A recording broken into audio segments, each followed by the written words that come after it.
dans votre émission Santé pour tous, émission préventive qui démocratise l'accès à des informations autour de la santé et du bien-être. Depuis quelques années, le mois d'octobre est synonyme de féminité, sous le nom d'Octobre Rose. Il incarne le mouvement de sensibilisation au cancer du sein. Mais qu'en connaissons-nous réellement ?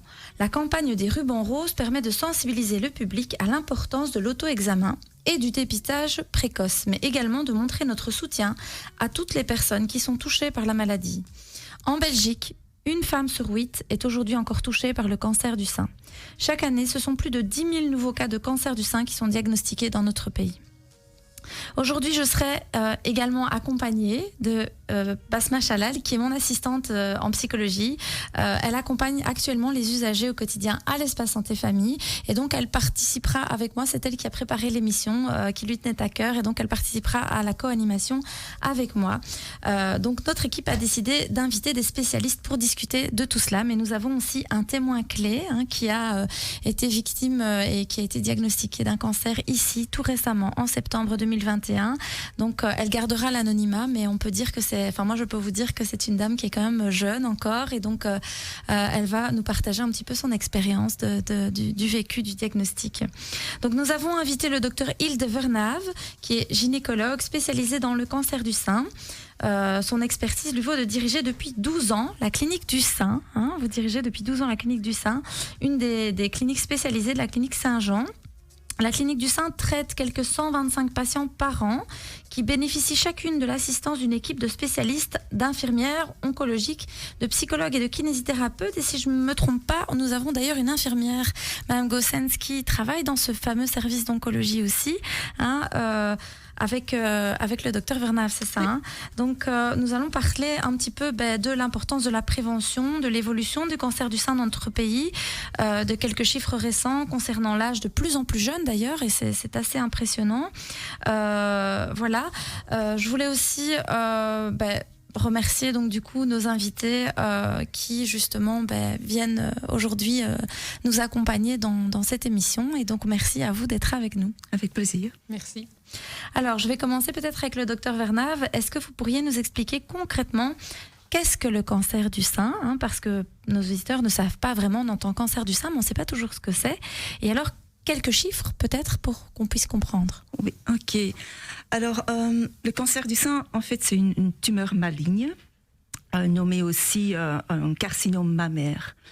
Alors, comment ça commence ? En fait, un cancer commence avec un changement structurel au niveau de la cellule normale dans le sein. Et c'est en fait dans l'ADN de la cellule.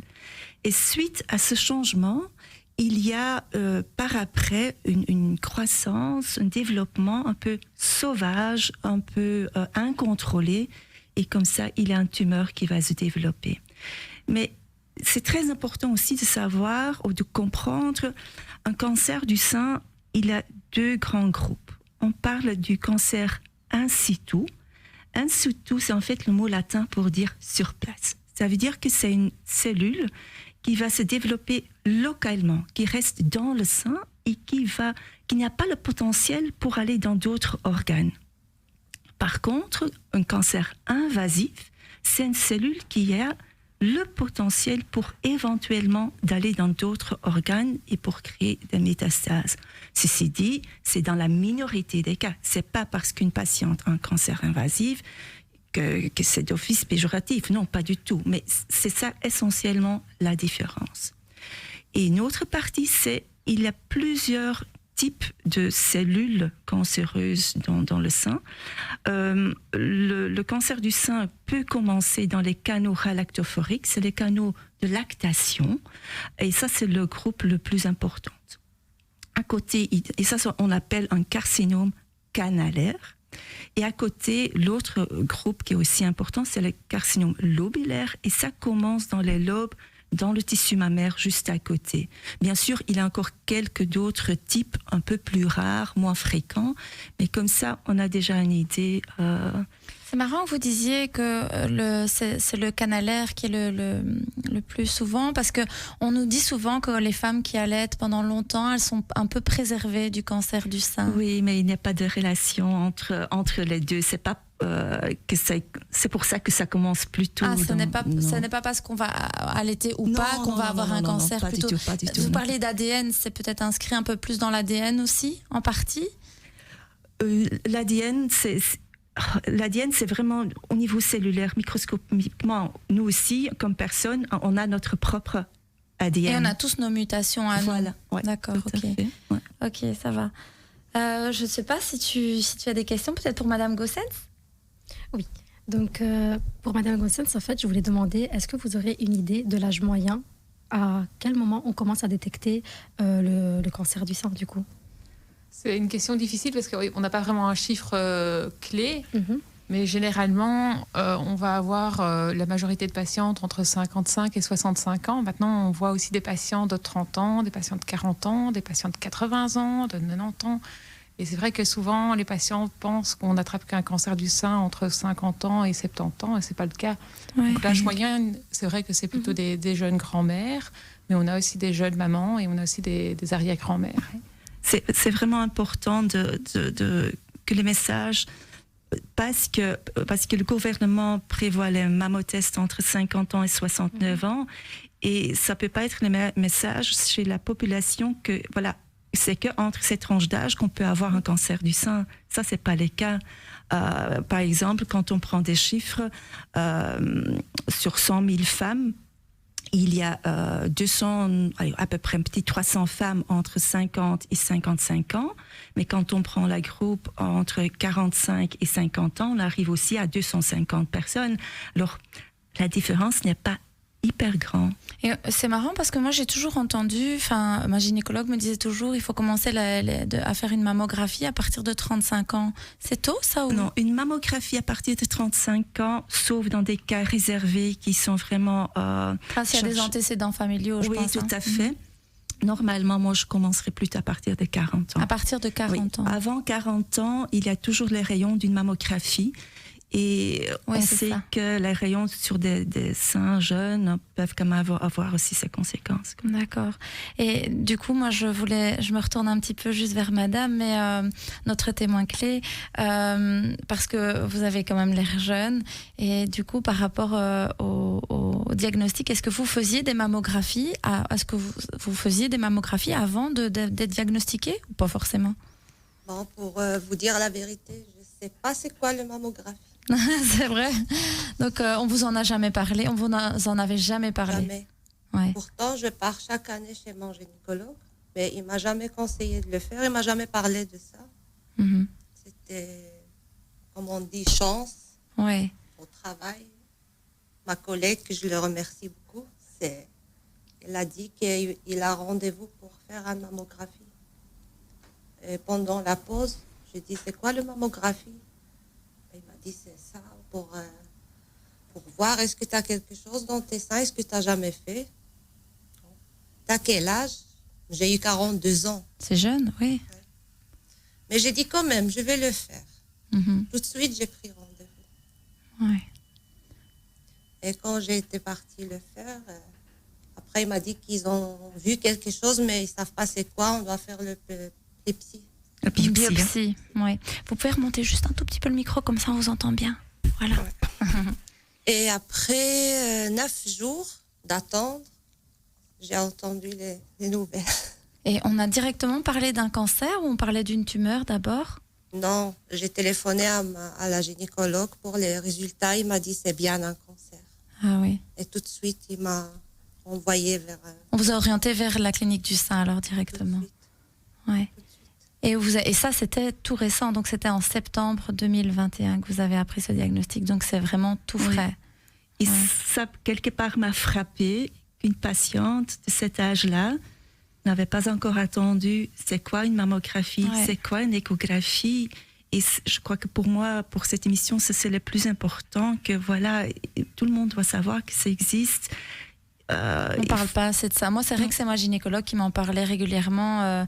Quand tu seras grande, ou même quand j'avais 15-16 ans, et puis après mes 30 ans, etc., on a commencé à en parler tout doucement, mais plus par rapport à des antécédents familiaux ou autres, il faut faire attention, donc c'est ça.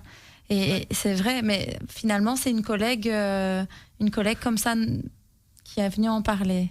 Mastral, là, tant mieux, quelque part. Oui. Chaque fois, hier, il était chez moi, il est arrivé me visiter. Vraiment, j'ai eu des larmes. J'ai dit, je te remercie, parce que si c'est pas elle, moi, je continue, je sens rien du tout.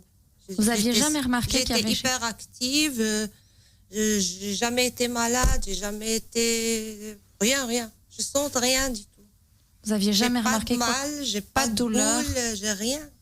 Ah oui, donc vous n'avez pas non plus de symptômes? Non, j'ai même pas. Oui, si j'ai vu une boule qui est sortie ici ou ici, tout de suite, je pars, moi, voir qu'est-ce qu'il y a. Quelque chose. J'ai pas eu ça du tout. J'ai pas de signe. Ah oui, et donc comment on fait? Si on fait pas la mammographie, on peut pas le savoir alors? Non, pas toujours. Pas toujours. Ouais. Et surtout à 40 ans. Ouais. Et donc du coup, c'est pris à temps quelque part, puisque vous n'avez que 40 ans, c'est pris à temps? Non, maintenant j'ai 43 ans. 43 ans, oui. Et donc vous allez devoir subir tout un suivi, je suppose, derrière tout ça. J'ai été opérée, ça fait 2 semaines maintenant. Vous avez subi une opération. Demain, j'ai rendez-vous avec le docteur pour savoir qu'est-ce que je dois faire, la suite, quoi. D'accord, ok. Mais donc, ici, maintenant, vous êtes suivi par une équipe pluridisciplinaire, alors c'est ça? Très bien. Ouais. Très bien. Et donc, vous avez dû subir une opération. Ça a des conséquences aussi sur le schéma du corps, mais on va peut-être en reparler. Mais du coup, vous en avez parlé un tout petit peu, mais docteur Vernave, quels sont les différents moyens de diagnostiquer la tumeur? Comment on fait? Et quels sont les signaux d'alarme pour franchir le cap de l'examen? Oui. D'abord, quand on parle de l'imagerie, bien sûr, voilà, normalement, et c'est ce qui est le plus connu, c'est la mammographie et l'échographie. Par exemple, si une jeune 30-35 ans sent quelque chose, on va plutôt d'abord commencer avec une échographie. Si on voit quelque chose que c'est plutôt suspect ou quoi, là on va faire la suite avec une mammographie. Et souvent, parfois pour un diagnostic un peu plus précis, on va passer vers la résonance magnétique. Résonance magnétique, c'est un genre de scanner des seins, mais sans rayon en fait, pour encore avoir plus de détails concernant taille ou l'aspect. C'est aussi parce que pendant cet examen, on injecte un contraste et c'est la manière à laquelle la vitesse la manière à laquelle une petite boule, la vitesse de prise de contraste va nous indiquer si c'est quelque chose plutôt bénin ou plutôt maligne. Et c'est pour ça que parfois ça fait aussi partie de notre diagnostic. Et une fois, quand on a une lésion suspecte, là on va faire une biopsie. Et la biopsie va nous confirmer, oui ou non, si c'est quelque chose maligne ou plutôt bénin. Et si c'est maligne, ça va nous apprendre les caractéristiques de la cellule tumorale, parce que ça c'est important aussi, parce qu'il y a plusieurs types, grade 1, 2, 3, sensibles aux hormones ou pas. Allez, il y a beaucoup plus de facteurs que juste cancer en général. Oui, c'est vrai qu'on entend cancer, ça recouvre plein de choses, mais on ne sait pas, on se dit cancer, pour nous c'est grave, on va en mourir par exemple. Oui, vous voyez, ça c'est souvent le réflexe de beaucoup de patientes, mais ça vraiment pour le cancer du sein, c'est vraiment pas du tout la vérité. Mais j'explique toujours à chaque patiente, à mes patientes, leur tumeur. Elles connaissent les caractéristiques, moi je dis toujours le passeport de leur tumeur avec les spécificités. Parce que souvent, et ça c'est parfois un peu malsain, que les patientes qui sont atteintes sont rapprochées par d'autres personnes dans la rue. « Ah, j'ai entendu celle-là », mais souvent, elles racontent les mauvaises histoires. Mais la plus grande partie des cancers du sein, les patients vont bien, ça va bien. Ouais. Ils sont traités. C'est juste que toute la démarche qui est derrière est quand même pas... Le processus, c'est pas évident, mais elles sont traitées, elles sont prises en charge et elles n'en meurent pas forcément. C'est plutôt rare. C'est plutôt rare de mourir d'un cancer du sein. Oui, tout à fait. D'accord, ok. Mais du coup, pour la détection, on nous dit souvent il faut palper, voir s'il n'y a pas des boules ou des choses comme ça. Alors voilà, je trouve que chaque femme... si elle a ses règles, parce que parfois pour des circonstances on n'a pas vraiment ses règles, par une pilule ou quoi, alors je dirais une fois par mois, après que les règles sont terminées, va une fois palper vos seins, va les regarder dans le miroir, va regarder s'il n'y a pas une rétraction de la peau, s'il n'y a pas une rétraction du mamelon, palper s'il n'y a pas une plaque dure ou une boule. parce que quand on palpe l'autre côté, est-ce que c'est symétrique ou pas? Si c'est asymétrique, voilà, peut-être, voilà, il faut faire la démarche. Parfois, il y a des patientes qui viennent avec une tache rouge plutôt. Voilà, il faut contrôler ça aussi. Ça peut être quelque chose de banal, comme une inflammation, mais ça peut être aussi quelque chose de cancéreux. Oui, c'est ça. Ici, vous dites qu'il faut regarder après ces règles, du coup. Excusez-moi, je ne vous ai pas compris. Donc ici, vous dites en fait comme quoi il faut regarder après ces règles. Est-ce que ça a un rapport avec ça? Non, mais c'est juste quand on palpe, juste avant les règles, chez beaucoup de femmes, les seins sont un peu plus sensibles, un peu plus gonflés et tout ça. Alors, c'est moins précis, ou moins objectif peut-être aussi. Voilà, c'est ça. C'est comme quand on est enceinte, on a aussi les seins qui sont plus gonflés. Donc du coup, on va dire, ah, mais j'ai les seins gonflés, mais c'est hormonal. Donc forcément, c'est pas la même chose. Mais du coup, vous dites tout à l'heure qu'il y a différents types de cancers et différents stades d'évolution. Est-ce qu'il y a des stades qui sont réversibles? Est-ce que ça peut être réversible? Oui, jusqu'au moment qu'on n'arrive pas au stade 4, là, on peut toujours encore proposer un traitement à la patiente avec le but d'être curative. Okay. Pour le stade 4, ça veut dire qu'on a des métastases. Ça veut dire que la maladie est allée dans d'autres organes. À ce moment-là, ça ne veut pas dire qu'on ne peut plus aider la patiente. Pas du tout. À ce moment-là, on peut stabiliser la maladie, on peut même diminuer de certains aspects de cette maladie, mais on ne peut juste plus parler d'être curative. Mais ça ne veut pas dire qu'on peut encore vraiment prolonger la vie considérablement.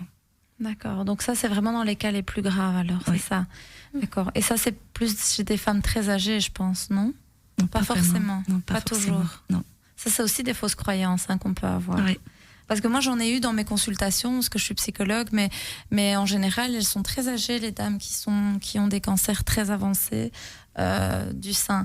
J'ai déjà eu des jeunes femmes, très jeunes, j'en ai eu quelques-unes de 30 ans qui avaient des cancers du sein, mais là où il y avait l'ablation, c'est-à-dire que là on était à l'opération. Oui, mais il n'y a pas toujours c'est pas toujours qu'une dame qui a eu une ablation que c'est plus pire. Pas forcément. Non, pas forcément, pas du tout. Parce que parfois, on doit faire une ablation pour un cancer in situ, qui est très élargi, mais un in situ ne va pas aux autres organes. Oui. Et malgré, elle a dû avoir une mastectomie, une ablation. Mais son pronostic est super bien alors. Oui, et parfois, moi, j'ai déjà eu aussi des patientes qui m'ont raconté que elles ont dû enlever d'autres organes parce qu'il y avait le risque que ça se développe aussi sur l'autre sein ou dans l'utérus, des choses comme ça. Il y a une connexion entre le cancer du sein et les cancers de l'ovaire, mais ça c'est plutôt chez les patientes qui ont le gène. Le gène, la génétique. La génétique. Là, si on a le BRCA1, 2 ou d'autres gènes, il y a un risque élevé pour un cancer de l'ovaire. Et ça, en fait, à partir d'un certain âge, on conseille vivement de l'enlever, quoi. Oui. Les enlever, oui. Alors moi je propose qu'on fasse une petite pause, d'accord, dans quelques instants. On reviendra vers Madame Goossens juste après la pause et pour continuer, parce que c'est très intéressant, on a envie de savoir plein de choses, donc voilà, on en profite de vous avoir sur le plateau. Donc chers auditeurs, je vous dis à tout de suite dans Santé pour tous.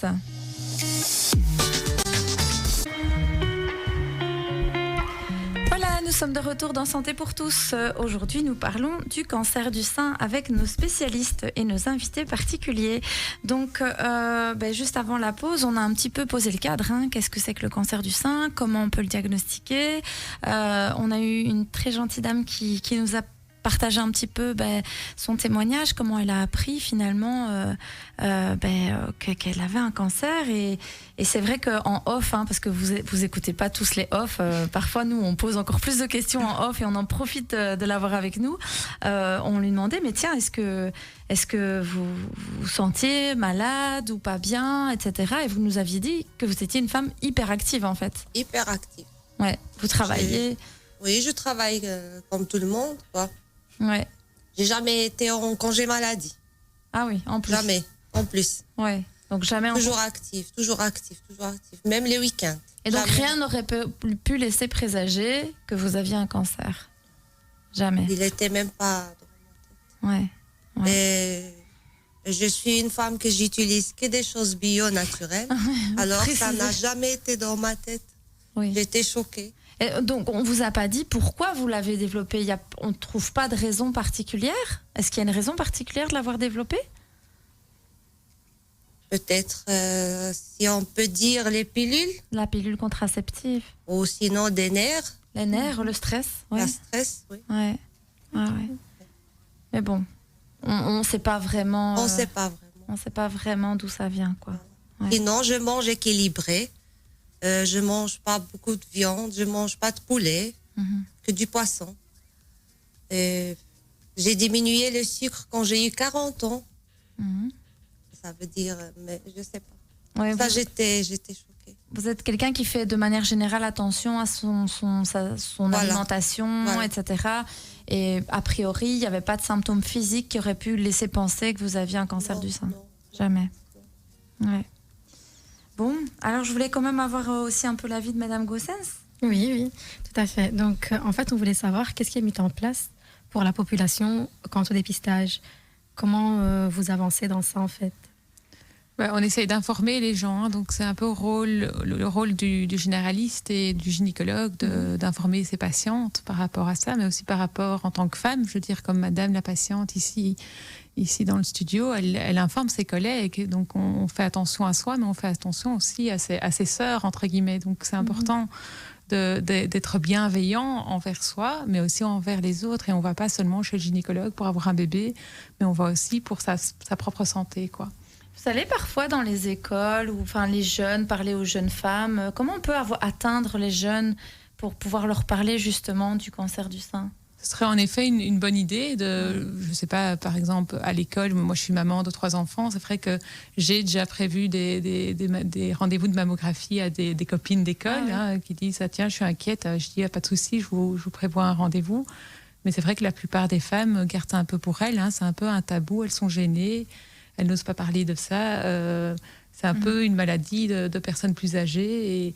Et c'est vrai que les personnes, tant qu'elles ont peur du cancer, donc tant qu'elles ne vont pas voir le médecin, elles n'ont pas de cancer. Donc elles ne sont pas confrontées. Et c'est vrai que nous, on essaye de transmettre aux gens. C'est pas parce que la peur ne va pas empêcher le cancer de venir. Le cancer, il vient et c'est tout. Mais ce qui est important de savoir, c'est qu'aujourd'hui, on sait traiter un cancer du sein et que la plupart des patientes qui sont dans une salle d'attente, elles sont guéries. Elles viennent pour leur suivi, elles viennent pour être assurées, pour être suivies correctement. Et que heureusement, on a plein de traitements au cancer du sein. Et s'il n'y en a pas un qui convient à la personne, il y en a d'autres qui sont encore là pour soigner la patiente. C'est ça.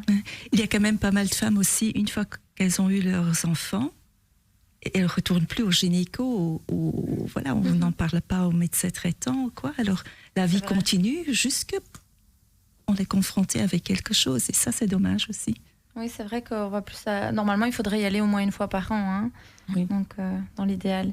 Et c'est vrai que, en tout cas, moi, les gynécologues que je vois, c'est souvent ils inspectent tout, c'est-à-dire qu'ils viennent palper les seins. Maintenant, les gynécologues, j'ai l'impression que c'est un réflexe qu'ils ont pris quand on a une consultation gynécologique. Ils auscultent, mais ils auscultent aussi les seins. Oui, ça c'est normalement ce qu'on fait, oui. Oui, mais pas toujours. Je veux dire, vous faites ça à chaque fois, parce que moi, j'ai eu des gynécologues qui me le faisaient pas à un moment donné, et puis à un moment donné, j'ai l'impression que c'était systématique à chaque fois que j'allais. Je me suis dit, est-ce que c'est parce que j'ai vieilli? Je me dis peut-être que c'est ça. J'ai eu aussi mes 3 enfants entre-temps, donc je veux dire, est-ce que c'est lié à ça ou aucune idée, normalement je peux un gynécologue. Pour moi-même. Normalement, un gynécologue, il fait un examen complet quand il voit sa patiente, même les seins. Vous venez en étant femme, de la tête aux pieds. Voilà, c'est ça. Oui, voilà, c'est ça. Oui, et c'est pas toujours évident parce que vous disiez tout à l'heure de se regarder dans le miroir, mais parfois les femmes sont gênées de se regarder aussi. Est-ce qu'on se regarde aussi? Est-ce qu'on n'est pas gêné de regarder ses seins? Voilà, on demande pas. Il y en a. J'en suis sûre, oui. Même quand j'explique, il faut examiner vos seins une fois par mois. Une fois par mois. Je dois toucher comment et quoi. Voilà, je leur apprends. Il y a des femmes aussi qui n'osent pas de se toucher, qui voient ça comme quelque chose de malsain, de toucher ses seins. Il y a le mari aussi qui peut palper quand on a peur. Oui, c'est vrai. Non, c'est vrai. Lui demander, mais bon, est-ce qu'il osera dire aussi? Vous voyez, il y a plein de tabous, moi j'ai l'impression. Mais parfois la femme a une peur ou une angoisse pour peut-être trouver quelque chose. Et le mari, voilà, il va paper. Il va regarder, ouais. Et est-ce que les maris ils accompagnent les dames La plupart, oui. La plupart, ils accompagnent, ouais. Et donc, du coup, ils participent, ils voient tout ce qu'elle traverse. Et c'est vrai que quand on a une patiente, il ne faut pas oublier le conjoint ou la famille, parce que quand une patiente est malade, son conjoint est malade aussi un peu, parce qu'il il subit un peu aussi la maladie. Donc c'est vrai que chez nous, à la clinique, on a une psychologue qui est là aussi pour les conjoints, pour les enfants. Parce que c'est hyper important, parce que souvent un peu l'organisation à la maison va changer, la maman va être moins apte à faire ce qu'elle faisait avant, aller travailler, etc. Et donc les statuts changent un peu, le mari va devoir en une fois faire un peu de lessive ou cuisiner ou faire les courses ou s'occuper plus des enfants, ils sont déstabilisés, et la maman aussi est déstabilisée de devoir au fait partager ces tâches, lâcher prise au fait. Ouais. Ou de parfois culpabiliser aussi, de se sentir moins utile, de moins faire les choses. Ouais. Comment vous avez eu toute cette période? Alors, ça a été vite, parce qu'il y a eu le diagnostic, et puis il y a eu l'opération. Oui, tout de suite. Ça a été très rapide chez vous? Oui, elle a fait vite. Elle m'a pas laissé reposer. Mais du coup, la rémission, c'était un petit peu à la maison. Vous vous êtes reposé à la maison? Oui. Est-ce que la famille a compris que vous aviez besoin de repos? Ma sœur et mon mari, c'est tout. Ouais. Je n'ai pas dit à ma mère. Vous n'avez pas dit à votre maman? Non, vous aviez peur qu'elle s'inquiète pour vous? Non, elle est loin, elle est toute seule. D'accord. Je ne sais pas qu'est-ce qu'il peut faire. Oui, je suis la petite de la maison. Vous êtes la petite dernière de la maison? Ah oui, donc ça aurait été difficile. Ça va être très dur pour elle. Oui, c'est ça. Et vous voulez lui dire, mais quand tout sera en ordre et que... Quand je termine, moi je pars chez elle. Là, je vais l'expliquer. D'accord, ok, vous attendiez ça. D'accord, ok. Alors moi, j'avais une autre question qui peut peut-être paraître étrange, mais est-ce qu'un homme peut avoir un cancer du sein? Bien sûr, bien sûr. Il y a pour 100 femmes avec un cancer du sein, il y a un homme. Ah oui. Alors, un homme sur 100. Et parfois, dans la salle d'attente, quand il y a un homme qui entre dans mon cabinet, il y a parfois les femmes qui regardent un peu bizarrement, comme ça. Mais en effet, oui, sûrement. Donc, ils peuvent avoir aussi et devoir être traités. Et donc, le même type de cancer? Oui. Ah oui, d'accord, ok. Pas lobulaire, mais plutôt le canalaire, alors. D'accord. Alors, je voulais demander encore, de quelle manière une personne qui est atteinte de cancer est-elle prise en charge? J'entends que c'est pluridisciplinaire, quand vous nous l'avez dit, mais est-ce qu'il y a des traitements qui sont spécifiques? Est-ce qu'il y a différentes étapes dans le traitement? Bon, une fois qu'on a la confirmation qu'elle a un cancer du sein, on va planifier un bilan. Ça, c'est Caroline qui planifie tout ça. Et ça consiste en d'abord une résonance magnétique si ce n'est pas encore fait, comme j'ai expliqué avant. On va faire une échographie du foie, photo des poumons ou un scanner thorax-foie, dépendant un peu de la taille du tumeur. On va faire aussi une scintigraphie osseuse. Tout ça pour exclure qu'il n'y a pas de métastase à distance. Ensuite, on fait aussi une prise de sang où il y a le marqueur spécifiquement pour le cancer du sein. Et pour certains cas, dans certaines situations, on va parfois planifier aussi ce qu'on appelle un PET scan. D'accord, donc il y a d'abord la première partie, c'est le bilan. Oui. Et ça prend une semaine, plus ou moins une semaine. Et ça, c'est vous. Et est-ce que vous accompagnez donc la personne dans chaque étape avec le alors bilan? moi, je suis présente au moment du diagnostic. Donc j'entends ce que la patiente entend en même temps que le médecin. Et donc ça, c'est quelque part aussi une chance pour moi de voir comment le patient réagit, de voir s'il est accompagné, de voir s'il montre des émotions, de voir s'il a bien compris. Parfois, le médecin, il explique et le patient voit très bien qu'il est dans un autre monde ou qu'il ne comprend pas. Et donc nous, ça nous permet aussi d'interrompre le médecin et de dire « Tiens, je ne pense pas qu'elle ait compris » ou « Est-ce qu'on peut répéter » ou « Est-ce que vous avez des questions » ou faire parler le conjoint ou la fille. On a souvent aussi des patientes qui ne comprennent pas le français ou le néerlandais ou l'anglais. Et donc, du coup, c'est vrai que ce n'est pas évident d'avoir une communication fluide. Et d'où l'importance d'être plusieurs et d'être en équipe, d'être pas tout seul à annoncer un cancer. Parce que c'est quelque chose de difficile d'annoncer un cancer. On préférerait annoncer autre chose. Et donc, on sent, quand on annonce un cancer, le patient, il est bouleversé. Sa vie s'arrête pendant quelques secondes. Il pense à la mort, il pense à son enterrement. Les mamans, elles pensent à leurs enfants orphelins. Et nous, on sait que ce n'est pas le cas, qu'elles seront guéries d'ici quelques mois.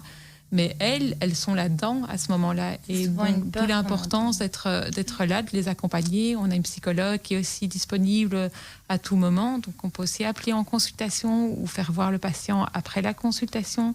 Donc chez vous, il y a un oncologue, une gynécologue, plusieurs oncologues, plusieurs cellologues, plusieurs infirmières, plusieurs psychologues, donc aussi pour la famille et pour le patient. Et pour l'enfant. Pour l'enfant aussi. Et puis il y a des kinés, il y a un groupe de sophrologues, il y a un groupe d'art-thérapeutes. Il y a du sport aussi. Voilà, il y a plusieurs activités pour le patient, justement, pour pouvoir permettre au patient pour la soutenir, pour l'aider et d'identifier leurs ressources, en fait. Parce que on pourrait dire, voilà, tu peux faire ceci ou cela. Et c'est pas le but, en fait. C'est aider au patient, quelles sont vos ressources et quelles ressources vous font du bien et quelles sont vos ressources individuelles. Je veux dire, il y a des patientes qui n'iront jamais chez l'onco-esthéticienne ou qui n'iront jamais chez l'art-thérapeute, mais elles iront peut-être se promener ou boire un café ou lire ou écouter de la musique ou juste téléphoner à une copine. Et donc, c'est de les aider à trouver leur moment pour elles, quoi, et à prendre soin de soi. Parce que généralement, on a aussi des patientes qui disent quand est-ce que je peux recommencer à travailler ? Genre, elles veulent bâcler cette période de soins et dire, voilà, c'est fini, c'est derrière mon dos et j'en parle plus.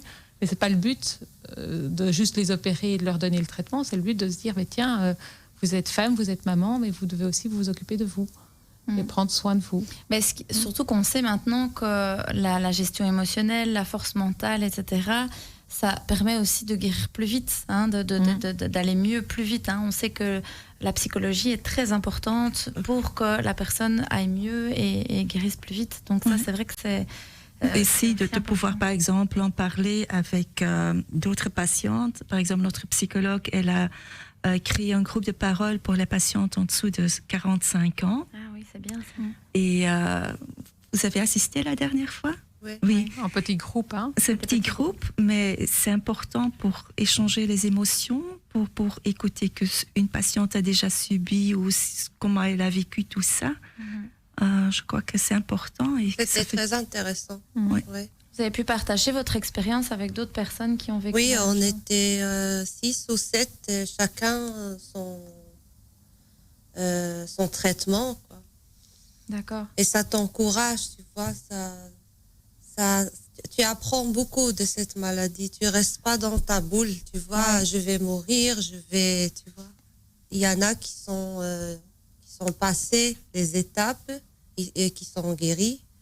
J'ai vu aussi un exemple d'une femme qui a perdu ses cheveux et tout, et puis après elle avait des beaux cheveux tout longs. Il m'a dit que c'est mieux qu'avant. Tu rentres avec une idée négative, tu sors avec une idée positive. C'est vraiment un très très beau équipe là-bas. Vraiment, tous deux, Dr Vernavet jusqu'à...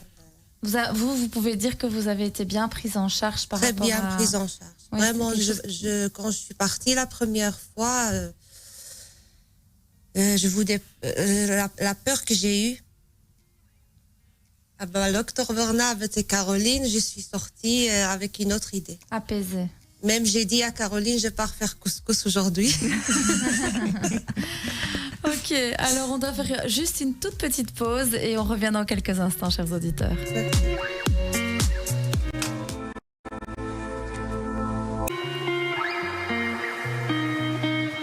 Dernière ligne droite, chers auditeurs, nous sommes aujourd'hui dans Santé pour tous et nous parlons du cancer du sein avec nos invités.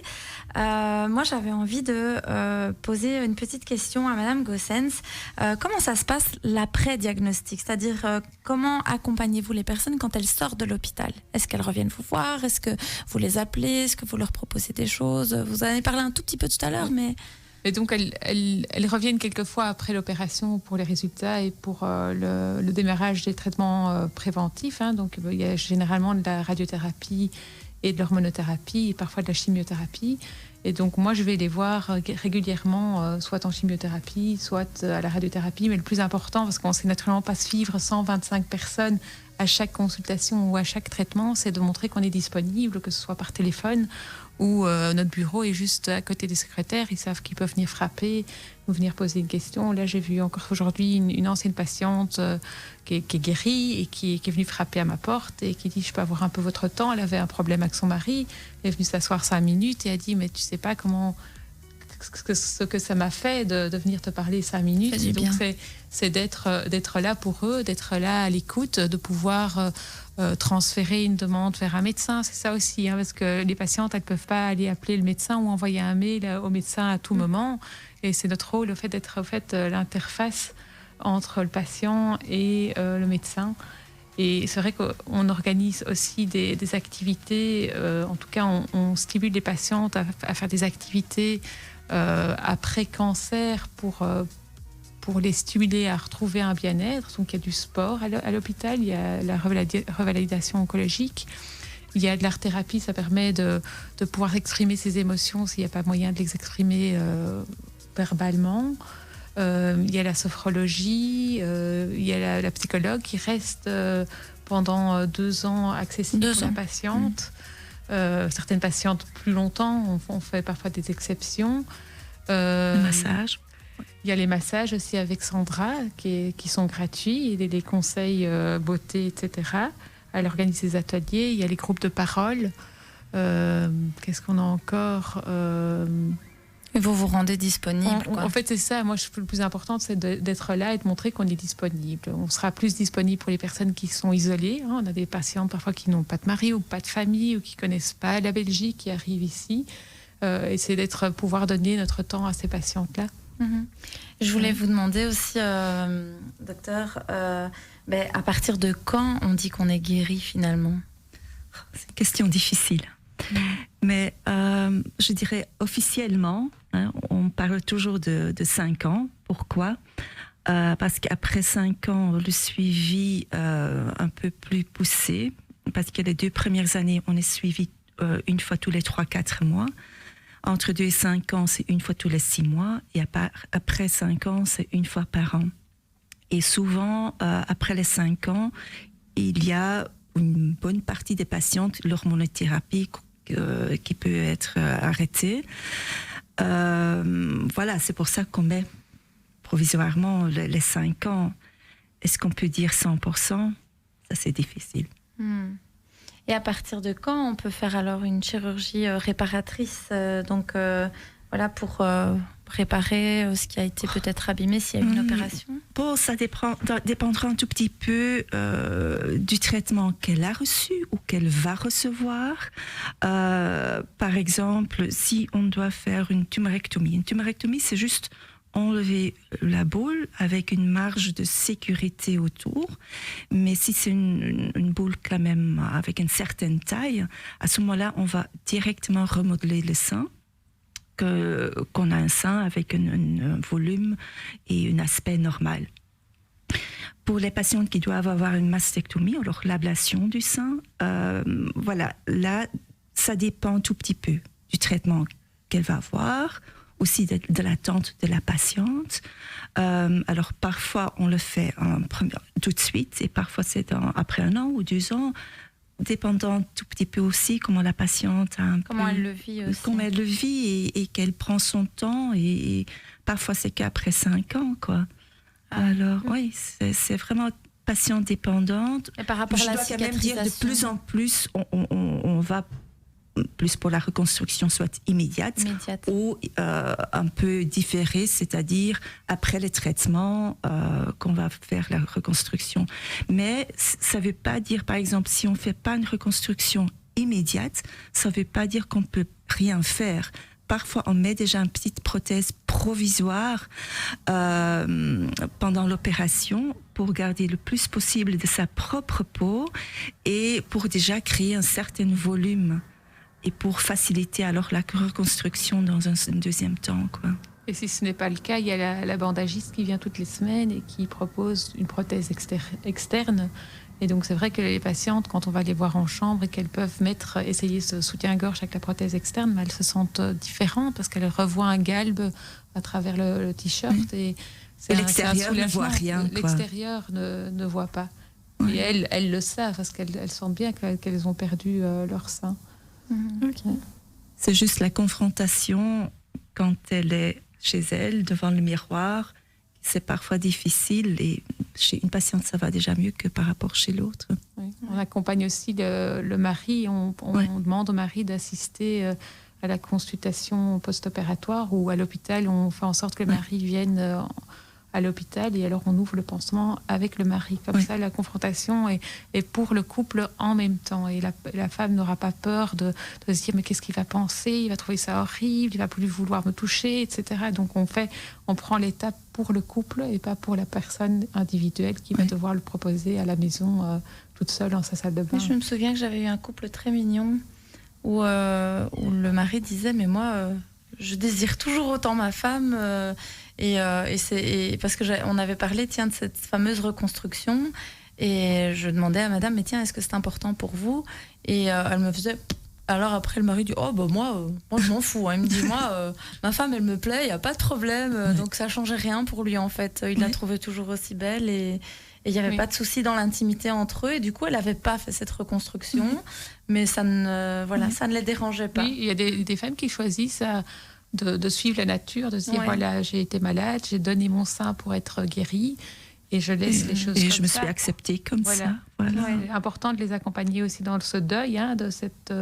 Chacun son choix finalement. Mais de le faire au tempo du patient, pas vouloir faire trop vite non plus, de vraiment expliquer aux patients, voilà, vous allez être opéré, vous allez avoir une chirurgie plastique, mais vous n'allez pas avoir votre sein d'avant, qu'elles n'aient pas une illusion de se réveiller et de se dire, mais au fait, c'est quoi ces cicatrices je ne sens pas de la même façon. Vraiment de préparer son patient à ce qu'elle va ressentir, qu'est-ce qu'elle va pouvoir faire après l'opération.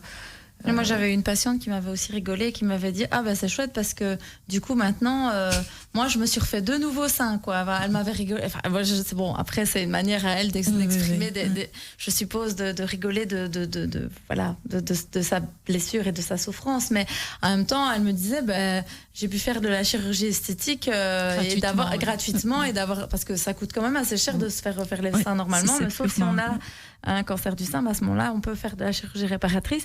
Et du coup, gratuitement, elle m'avait dit, ils ont bien fait ça. Et donc, elle était assez contente du résultat. Donc, voilà. Mais bon, après, je suppose que c'est pas si idyllique que ça. Pas toujours, non. Et s'il y a des problèmes, parce qu'on doit être honnête, parfois, il y a des problèmes en couple à cause de ça. C'est vrai. Alors là, on en parle avec la sexologue et la psychologue pour les accompagner et pour leur guider. Vous avez aussi une sexologue ?